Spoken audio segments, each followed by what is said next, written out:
Hey there, I'm Eric Retterbush and I'm with MOCAF. I'm a tintype portrait photographer here in Flagstaff.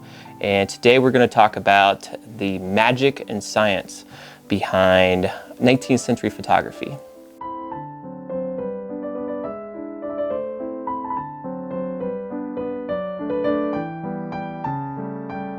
I've captured the light, I've arrested its flight, and now I will let the sun draw my pictures.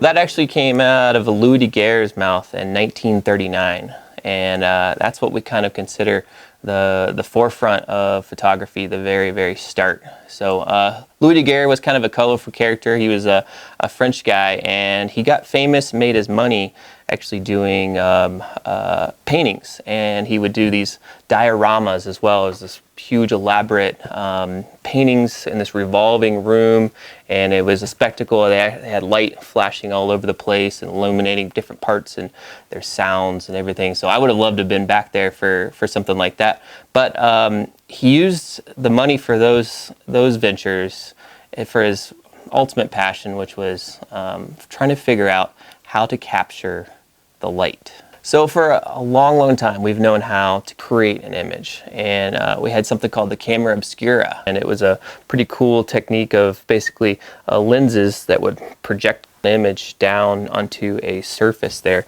and you could actually take a pen and start to draw and sketch out. And it was a really, really handy tool for painters, for architects. Some of the early processes were trying to basically create a way of making that image stick so they didn't have to do the work of the drawing, right? So early in the 1800s here, you've got all these different photographers that are actually acting more like chemists, and they're trying to figure out all the different solutions that are going to fix this image to a plate.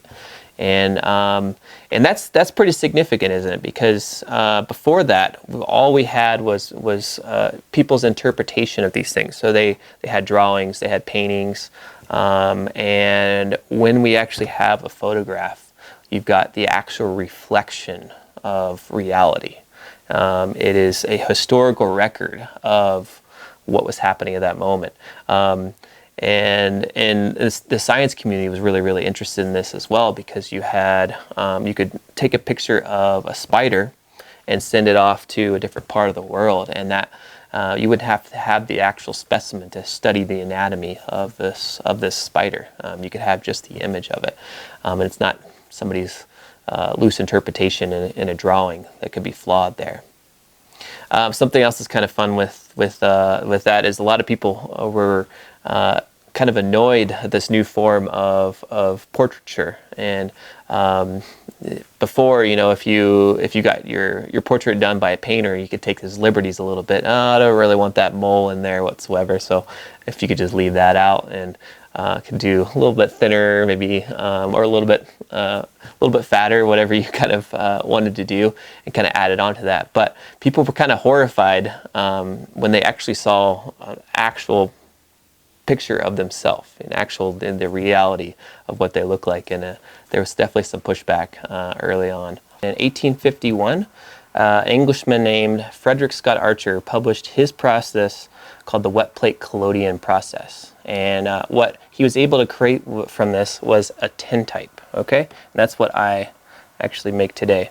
So what's a tintype? A tintype is just a silver-laden image on a blackened surface here. This one is probably around 140 years old, and as you can see, it's held up quite well. So this is the same type of photography that I'm going to create with you today, and so let's go see how.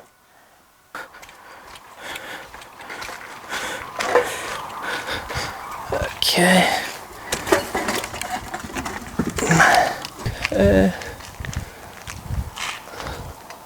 Cool. Saying any dust, anything that's landing on that, like there's a couple pieces of dust already landing on that, that's going to affect the image actually. So we're going to have little artifacts in there. So got my magic solution, my collodion here. This is what Mr. Archer figured out for his process. And just pour it on there. Try not to spill it too much, but so this solution right here is a liquid right now, but pretty quickly it's it's going to start to get gummy. And we want it to not harden all the way. And so for us today, it's probably only going to take about 3 minutes before it actually hardens. But before that, it's wet plate collodion process. It needs to stay wet the entire time. We're going to stick it into our silver nitrate bath here.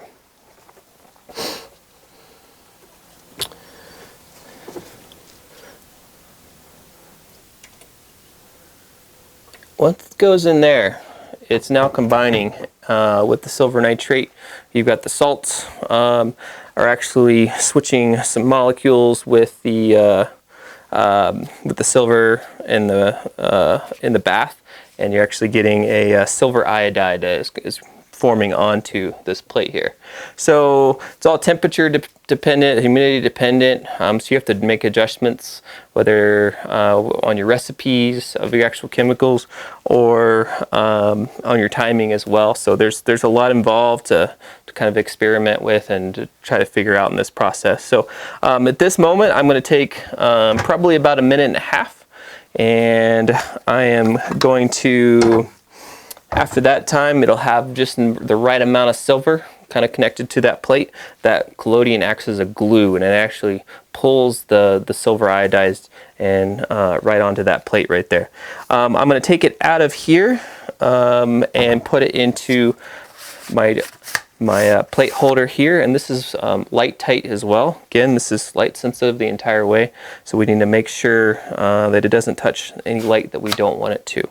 And once it goes into here, we'll close this up, and this is going to be what we're going to stick in the back of the camera, and pull the light slide up just the right moment and let the image, the light hit it to create that image there. Cool. So I have to do this in a dark room. All this sunlight right here would spoil that image. So let's pull our dark room box up, close it up. Some people use tents for this. Some people use actual dark rooms. For me, this portable box is really convenient. I could take it anywhere. It just takes, just put it in the back of my truck. And again, it's a wet plate collodion process. Has to stay wet the entire time. That means each one of these you can only have about maybe 15-20 minutes at the max to actually create one. The moment they dry out, they're no good. They're completely useless. All right. So I'm just gonna check the silver and just make sure that I've got enough on it. It's been about 1.5 minutes or so.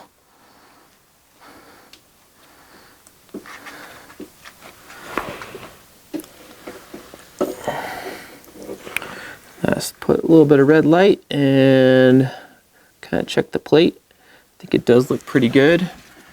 Get a paper towel. We're gonna wipe off the excess on the back here, and that makes sure that anything that doesn't flow around the outside and add more chemistry to it.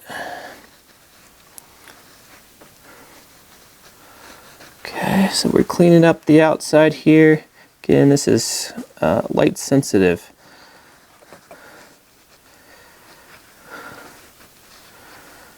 We're going to throw it into our plate holder box very carefully. Because it is wet, you could also very easily you could scratch it. So anything that if I touched it with my fingers at all, that would just kind of smudge that silver iodides around, and it would create what we call an artifact. And any of those dust particles that fell on it right before I put it in here as well are going to be part of that image.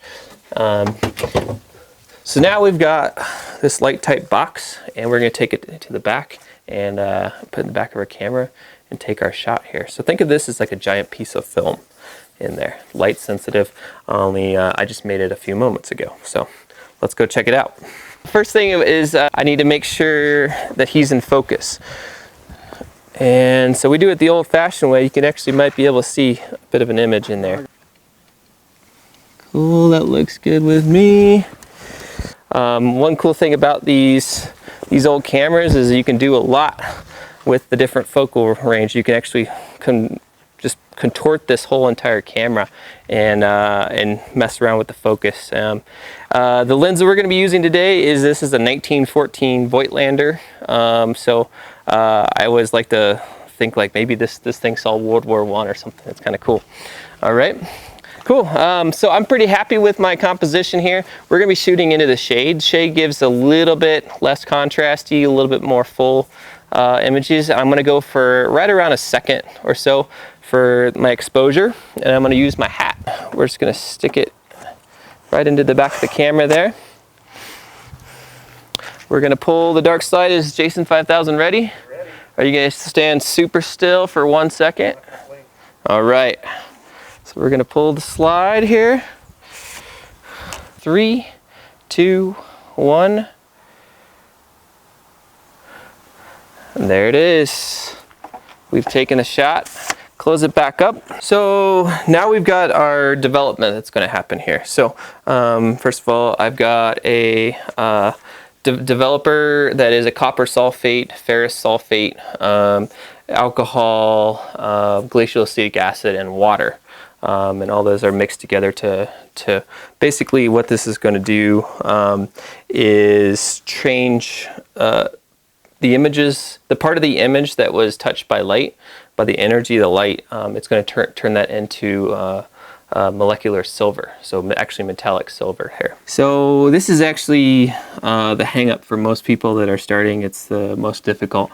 I have to get this liquid across the plate as fast as I can and as even as I can, and then I need to watch and I need to arrest that development, meaning I need to stop it with water just the right moment. If I go too long, it'll all go white. If it's not long enough, it'll be really dark. So let's take a go at it here. Set.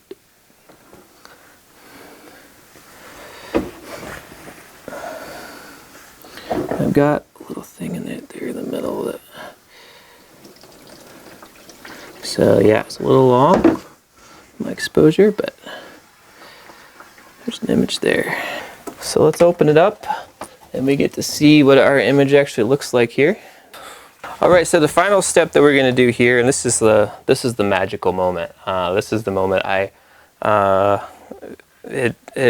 every single time it just makes me so happy, and everybody loves watching it. And this is where I'm going to pour the fix, and the fix is basically going to strip everything except for that reacted silver, metallic silver on the plate away. There's not going to be anything left. It's going to, all the salts, everything else we added to get to this point, it's going to be stripped away by this solution right here. And now you've got your tintype there.